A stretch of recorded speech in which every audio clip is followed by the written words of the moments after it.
प्रशासन हाय हाय हाय हाय, जिला प्रशासन हाय हाय हाय हाय हाय, अभी तो आई है।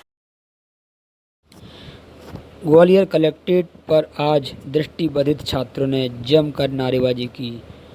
वे ग्वालियर कलेक्ट्रेट की सीढ़ियों पर बैठ गए और चिलचिलाती धूप में जमकर नारेबाजी करते हुए दिखाई दिए।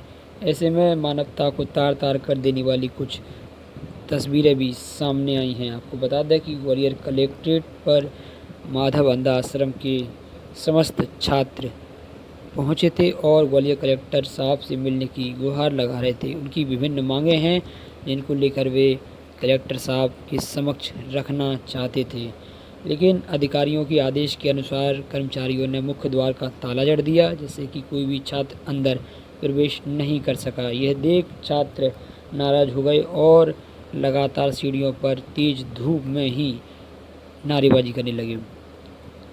जब मामला बढ़ता देख आनन फानन में ग्वालियर की एसडीएम मौके पर पहुंचे और सभी मुख्य बधिर छात्रों की समस्याएं सुनी। उसके साथ ही कलेक्टर महोदय तक उनकी बात पहुंचाने का आश्वासन देकर उनको रवाना भी किया। आखिर मानवता आज क्यों तार तार हो गई और अधिकारियों तक भी क्यों नहीं मिल पाया और इन सभी मुख्य बधिर छात्रों की क्या मांग थी, चलिए सुनते हैं इस वीडियो। बहुत बढ़िया ठीक है ना,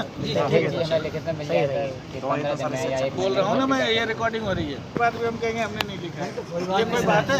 सर विश्वास तो कीजिए, बात आपका विश्वास सर। सर निवेदन ये था मेरा कि आपकी बहुत लेकिन सामाजिक न्याय को मुझे नहीं लगता सामाजिक न्याय करेगा। हम नहीं छोड़ेंगे ना, आप अपने निर्देशन में कराइए। हम नहीं छोड़ेंगे, आप अपने हम नहीं छोड़ेंगे ना, हमारे तो अंदर ही है ना, कलेक्टर साहब के तो अंदर है ना। ये हो सकता है ना सर, ये तो हो सकता है कि हम आपसे विज्ञापन आपको दिए, इसको आप मिनट ऑफ मीटिंग में ये नहीं ना, अभी हम इसको पुटअप करवा रहे हैं ना, कि हम लोग को भी मिल जाए ना, ताकि हम लाइए ना, आप रिसीविंग दे देता हूँ, दूसरी कागज है मैं पावती दे देता हूँ। यही बात है ना। हाँ ये दो ना, ये रहेगा ना। सर हम लोग ये जानना चाहते हैं आप सीडी विलियम साहब है या चीफ? देखिए मैं झांसी रोड एसडीएम हूँ, लेकिन मैं 2 महीना पहले एडीएम हो चुका हूँ। मेरी पोस्टिंग होने वाली है, इसलिए मैं एज एडीएम आ गया।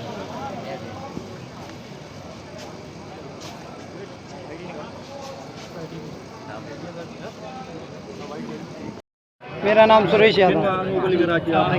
आप लोग आए ना ग्वालियर कलेक्ट्रेट? जी ग्वालियर में दृष्टिबाधित साथी हमारे 1 साल से निरंतर रूप से जन सुनवाई में अपनी गुहार लगा रहे थे, मगर जिला प्रशासन का नकारात्मक रवैया दृष्टिबाधितों को आज कलेक्ट्रेट के अंदर तक लाने पर विवश हो गया, क्योंकि उनकी जो 12 सूत्रीय मांगे हैं, जैसे कि सबसे पहले बैकलॉग जिसमें जबलपुर हाई कोर्ट ने इसको आदेशित किया है, उसके बाद भी दृष्टिबाधितों का 1.5% आरक्षण आज तक नहीं दिया जा रहा है।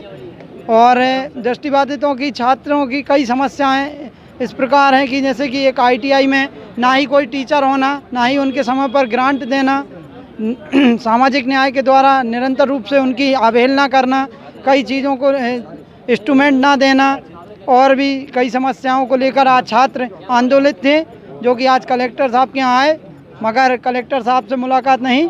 एडीएम साहब ने आश्वासन दिया, जो कि झांसी रोड के एसडीएम भी थे, और अभी बता रहे हैं वो कि हम 15 दिन के अंदर कलेक्टर साहब से आपकी बैठक 5 प्रतिनिधि के रूप में कराएंगे।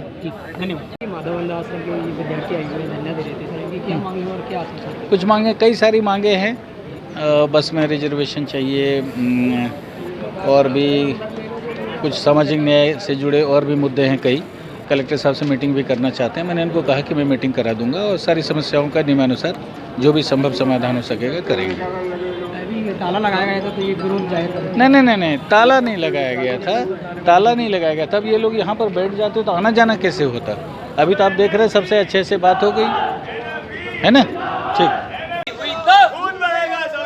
लाठी गोली खाएंगे, आगे बढ़ते जाएंगे, भारत माता की जय। नाम बताइए। मेरा नाम मुकेश कुशवाहा और मैं राष्ट्रीय दृष्टिहीन संघ मध्य प्रदेश शाखा से वाइस प्रेसिडेंट हूँ, और मैं ग्वालियर में बिलोंग करता हूँ, मध्य प्रदेश शाखा का वाइस प्रेसिडेंट हूँ। किन मांगों को लेकर आज आपने हम लोग यहाँ पर शिक्षा के लिए शिक्षक नहीं है, हमारे कई विद्यालयों में शिक्षकों के पद खाली हैं और हमारे लिए बस के ITO में जो है बस के द्वारा जो हमारा नियम है कि हम लोगों को 50% टिकट में छूट दी जाए, ऐसी मांगों को लेकर के हम यहाँ पर आए और हमारी लगातार 2016 से लेकर अभी तक D ग्रुप और C ग्रुप के किसी भी प्रकार से हमारी भर्ती नहीं की गई है। जो ग्वालियर में सभी विभागों में हर विभाग में हमारे रिक्त पद जो है रिक्त पड़े हुए हैं C और D ग्रुप में। हमारे वॉकिंग इंटरव्यू के जो हमें सीधी भर्ती की जानी थी और जिसमें न्यायालय का सख्त निर्देश है उसका अवहेलना की जा रही है सीधी। अब तक किसी प्रकार की रोजी रोटी को लेकर के हमारे लिए किसी प्रकार का ध्यान नहीं दिया जाता जिला प्रशासन द्वारा।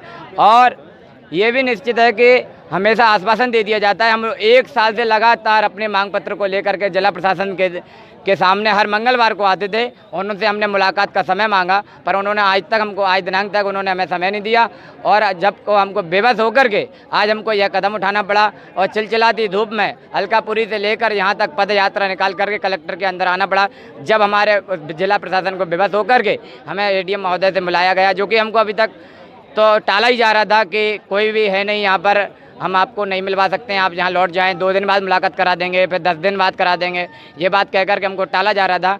बेबस होकर हम लोग लगातार जहाँ बैठे रहे चिलचिलाती धूप में, जब ADM महोदय यहाँ पर हमारी बात को समझते हुए आए और हमको उन्होंने 15 दिन का लगभग 15 दिन का समय दिया है कि हम आपको 5 प्रतिनिधियों से आपकी मुलाकात करवाएंगे जिलाधीश महोदय से और आपकी बात को रखवाएंगे, जिसमें हमारी शिक्षक और ब्रेल पुस्तकें, रोजी रोटी और हमारे बस पास के जो बस पास नहीं बनवाए जा रहे हैं, ऐसी कई स्वरोजगार, रोजगार, हमारे रहने के आवास, ऐसी समस्याओं को लेकर के हम यहाँ पर उपस्थित हुए। आज हमको आश्वासन मिला है अब तक, जो कि अभी ठोस कुछ नहीं कह सकते हैं कि वो हमारी मुलाकात कराएंगे या नहीं। अभी सिर्फ हम लोगों को आश्वासन दिया है कि 15 दिन में हम आपको आपके प्रतिनिधि मंडल की मुलाकात करवाएंगे। धन्यवाद।